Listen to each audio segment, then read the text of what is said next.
అప్పాజీకి జనాలు రెడీగా ఉంటే చాలు మోసం చేయడానికి పూటకో కొత్త బాబా పుట్టుకొస్తాడు. జనాన్ని అమాయకుల్ని చేసి నమ్మిస్తాడు. భక్తి మంత్రాన్ని జపిస్తూ అదే జనం బలహీనతతో ఆడుకుంటాడు. ఈ అప్పాజీ కూడా అచ్చం అలాంటోడే. ఏంటి మా అప్పాజీనా, ఆయన అలా కాదు ఇలా కాదు అని అప్పుడే డిసైడ్ అయిపోకండి. మేము చెప్పాల్సింది మీరు వినాల్సింది, ఆయన్ని గుడ్డిగా నమ్మే వాళ్ళంతా తెలుసుకోవాల్సింది చాలానే ఉంది.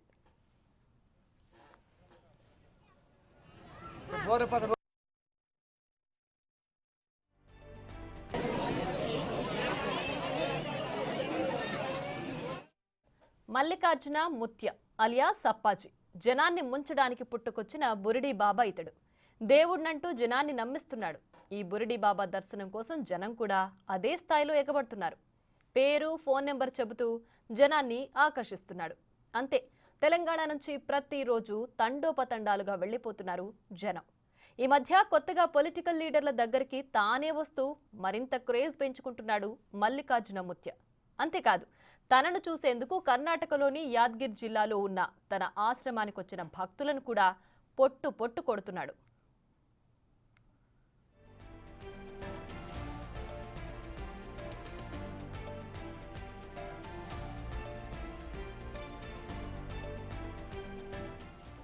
అసలు అప్పాజీ భక్తుల పేర్లు ఎలా చెప్పగలుగుతున్నాడు? వారి ఫోన్ నంబర్లు ఎలా చెప్పేస్తున్నాడు? కుటుంబ సభ్యుల ఫోటో చూసి వారి పేర్లు ఎలా చెప్పేస్తున్నాడు? ఇదే ఇక్కడ మిస్టరీ. దీని వెనుకున్నది దైవత్వం లేదు, దివ్య శక్తి లేదు, భవిష్యవాణి కూడా అతనికి తెలీదు. అక్కడేం చేస్తారో బాగా వినండి, అప్పుడే అసలు విషయం అర్థమవుతుంది.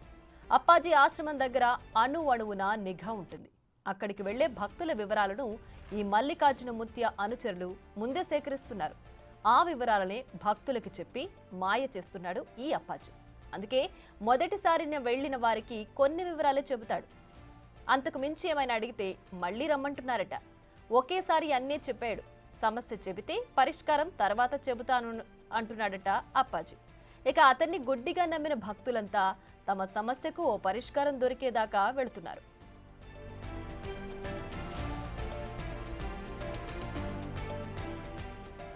మల్లికార్జున ముత్య గుట్టు తేల్చడానికి కర్ణాటకలోని యాద్గిర్ జిల్లాకు వెళ్లింది బిగ్ టీవీ టీం. అక్కడ అతనికి సంబంధించిన వీడియోలు తీస్తున్నారని అప్పాజీ అనుచరులు బిగ్ టీవీ ప్రతినిధుల్ని నిర్బంధించారు. ఫోన్లలో తీసిన వీడియోలను కూడా డిలీట్ చేశారు. అంతేకాదు, తాను దేవుణ్ణి కాదనే విషయం బయటకు చెప్పొద్దంటూ బిగ్ టీవీని కోరాడు మల్లికార్జున ముత్య. ఈ అప్పాజీ తల్లి కూడా బిగ్ టీవీతో మాట్లాడింది. తమకు భారీగా అప్పులున్నాయని ఆవిడ చెబుతోంది. ఇక ఆశ్రమం నుంచి వచ్చేస్తుండగా బిగ్ టీవీ ప్రతినిధుల్ని అప్పాజీ అనుచరులు వెంటాడారు. ఫోన్లు చేస్తూ వెనక్కి రండి, ఇంటర్వ్యూ ఇప్పిస్తామన్నారు. అప్పాజీ అసలు గుట్టు బిగ్ టీవీకి తెలిసిపోవడంతో అసలు విషయం బయటకు పొక్కకుండా బిగ్ టీవీ ప్రతినిధుల్ని వెంటాడమే మల్లికార్జున ముత్య అసలు రూపానికి అసలైన ఎగ్జాంపుల్.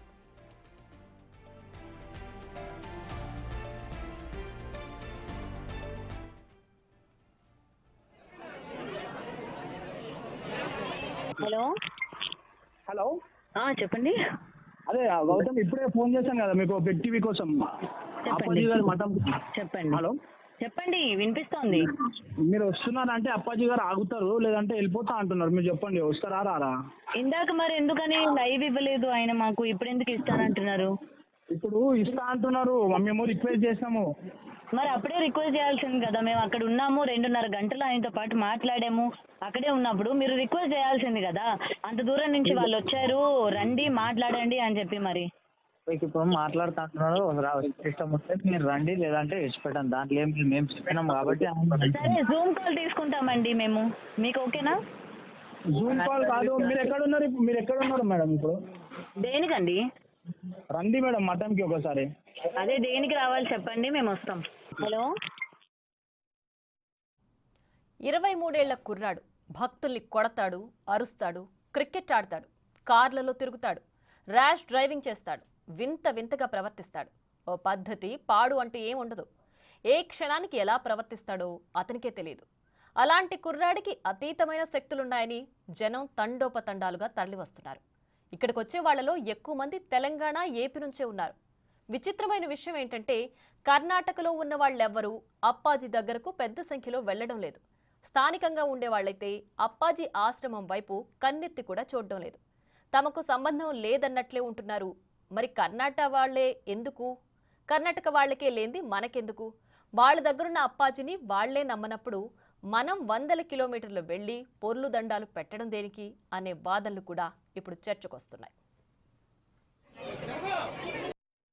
నమ్ముతావా అతన్ని? నమ్ముతావు. ఎందుకు నమ్ముతున్నావు? అది సత్యం కాదు చెప్తున్నానా, నమ్ముతావు. చెప్తున్నారు సత్యం. నీకు చెప్పారా? నాకు లేదు, నాకు ఇంతే వేస్తున్నారా తమిళనాడులో మహారాష్ట్రలో ఉనికి చెప్పన్నారు, నాకు లేదు. నువ్వు వెళ్ళావా? వెళ్ళే ఒకసారి 2 నాకు ఒక ఇయర్ బిగ్ ఉంది వస్తుంది. నువ్వు అసలు ఎప్పుడు కలిసావా అతన్ని? అప్పాజీని కలిసావా? కలిసావు. ఏం చెప్పారు నీకు?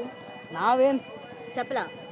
ना क्या बोलते हैं, मुझे मैं पूछने नहीं गया उसके पास, वो कभी नहीं गया. मेरे फ्रेंड्स के वास्ते गया, छुपाए मिले होता करे. ఓకే. मेरे సో వాళ్ళకి అన్ని నిజాలు చెప్పారా మీ చెప్పారు. ఫ్రెండ్స్ కి? చెప్తారు. మనీ తీసుకుంటారా? మనీ లేదు. లేదు. మీరు ఇచ్చినా తీసుకోరా? లేదు. ఓకే. సో మీరు నమ్ముతారు అతన్ని? నమ్ముతారు. దేవుడని నమ్ముతున్నాం. దేవుడు అని నమ్ముతున్నారు. మరి శివుడు, పార్వతి, ఇప్పుడు కలియుగంలో ఉన్న ఆంజనేయ స్వామి వీళ్ళందరూ ఏం మరి వీళ్ళు దేవుళ్ళు కదా? దేవుడు వాళ్ళకు కూడా నమ్ముతున్నాం, వీళ్ళ కూడా నమ్ముతున్నాం. వాళ్ళకన్నా ఎక్కువ నమ్ముతున్నారు కదా మరి మీరు అప్పాజీని. అట్లానే కాదు, శివుడు పార్వతి ఇచ్చినంత వరము తీసుకుని మాకి ఆయన ఒక నీడ నిలిచిండు ఇక్కడ, దానికి నమ్ముతున్నాం. ఓకే. మీకు ఆయన ఏం చెప్పారు? మీరు అంతగా నమ్మాల్సిన పరిస్థితి ఎందుకు వచ్చింది? ఏం చెప్పారు? మీరు ఏమైనా ప్రాబ్లం చెప్పుకున్నారా? ఆయన ఏమైనా సొల్యూషన్ చెప్పారా? మేము చెప్పుకున్నాక అన్ని చల్లగా అంతా ఇక్కడ ఆయన నీడ ఏడాడు ఉందంటే ఆడ చల్లగా ఉంది, దానికి నమ్ముతున్నాం మేము. ఓకే. ఏం చెప్పారు మీకు అసలు? మన ఇంట్లో అది ఏమైనా ఉంటే ఇట్లా ఉంది, ఇట్లా లేదు, మంచిగా అవుతుంది అని చెప్పిండు. మేము కూడా ఆయన చెప్పినట్లా నడుచుకున్నాం, మంచిగా నడుచుకుని పోతున్నాం. ఓకే. उनको उतना मालूम नहीं, हमारे को भी ज़्यादा मैं सुना हूँ इतना. आप कभी नहीं गए उधर? नहीं गया उधर, नहीं गया. इधर ही ये एरिया के छे ना? हाँ ये एरिया के. आप इधर लोकल की छे ना? लोकल है, यही पर है, 1 किलोमीटर के गांव में. हाँ. आप कभी भी नहीं गए उधर?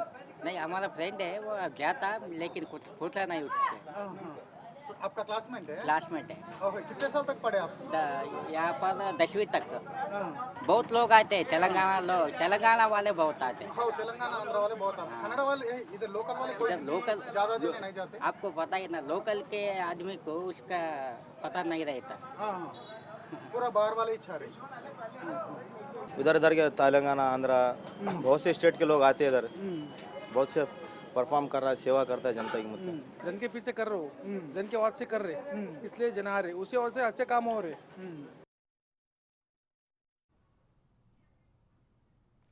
ఇక ఇదే అంశానికి సంబంధించి మరింత సమాచారం మా ప్రతినిధి గౌతమి అందిస్తారు.